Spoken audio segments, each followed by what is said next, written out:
সম্মানিত মাছ চাষী ভাইয়েরা, আসসালামু আলাইকুম। আপনারা জানেন যে এখন আমাদের দেশে প্রচণ্ড তাপদাহ চলতেছে। আসলে এই তাপদাহে মৎস্য চাষীদের অত্যন্ত সতর্ক থাকতে হবে, কারণ মাছ চাষের জন্য এটা অত্যন্ত একটা ঝুঁকি।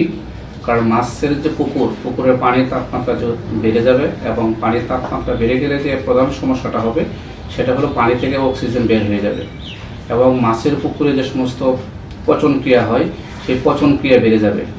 এতে পুকুরের পানিতে গ্যাস বেড়ে যাবে, যার কারণে মাছ কিন্তু মারা যেতে পারে। এই জন্য সবাইকে সতর্ক থাকতে হবে।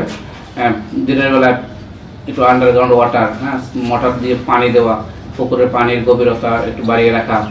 যে সমস্ত পুকুরে সারাদিন রোদ লাগে সে সমস্ত পুকুরের মাঝখানে কিছু অংশে কচুরিপানা দিয়ে একটা আশ্রয়স্থল তৈরি করা, যেন প্রচণ্ড গরমে মাছ সেখানে আশ্রয় নিতে পারে। এবং যেখানে যে সমস্ত পুকুরে পচনশীল দ্রব্য আছে সেগুলোকে সরিয়ে ফেলা, আর না হইলে সেখানে প্রতিদিন হরা টেনে দুপুরের সময় এই গ্যাসটাকে বের করে দেওয়া। যাদের পুকুরে ইতিপূর্বে চুন দেন নাই, তারা পুকুরের সকালবেলায় প্রতি শতাংশে 200 গ্রাম করে আপনারা চুন দিতে পারেন। এতে আপনাদের পুকুরের তলদেশটা পরিচ্ছন্ন থাকবে এবং গ্যাস হওয়া থেকে আপনারা মুক্ত থাকবেন, এবং আপনার মাছ ভালো থাকবে। আর খাবারের বিষয়, যেহেতু প্রচণ্ড তাপদাহ চলতেছে, মাছ চাষের জন্য আসলে উপযোগী তাপমাত্রা হলো 28 থেকে 31 ডিগ্রি সেলসিয়াস। বর্তমানে কিন্তু তাপমাত্রা প্রায় 37-38 ডিগ্রি পর্যন্ত উঠে গেছে।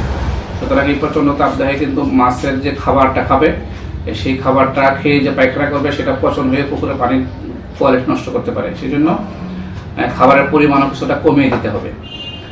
আর যাদের পুকুরে এরেটর আছে বা পানি দেওয়ার ব্যবস্থা আছে, তারা প্রতিদিন কমপক্ষে 2 বেলা, ভোরবেলা এবং বিকালবেলা পুকুরের পানিতে একটু ঝর্ণা দেওয়া। এতে পানির গভীরতাও বাড়বে এবং পানিতে অক্সিজেনও বাড়বে। আর যাদের এরেটর আছে তারা যেন সকাল বিকাল 2 ঘন্টা করে এরেটর চালিয়ে রাখেন।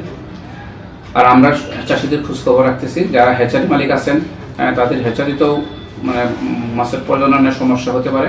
সেই জন্য সবাই একটু সতর্ক থাকবেন, পানির তাপমাত্রা একটু মাপার চেষ্টা করবেন, পুকুরের পানির গুণাগুণ নিজেরা মাপার চেষ্টা করবেন। না পারলে মৎস্য অফিসে নিয়ে আসলে আমরা পানির গুণাগুণ মেপে দেবো ইনশাল্লাহ।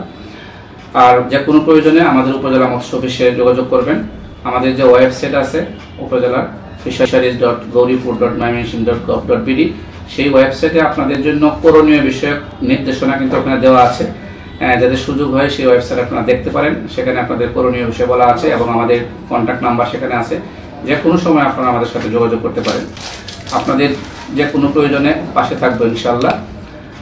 আর নিজের জন্য সবাই সতর্ক থাকবেন, যেহেতু প্রচণ্ড তাপদাহ চলতেছে, আমরাও আসলে ঝুঁকিতে আছি। এই জন্য প্রচুর পানি খাওয়া, একটু ছায়াতে থাকা, রোদে গেলে একটু ছাতার ব্যবস্থা করা, ছাতা নিয়ে যাওয়া, যতদূর সম্ভব চলাফেরাকে সীমিত রাখা।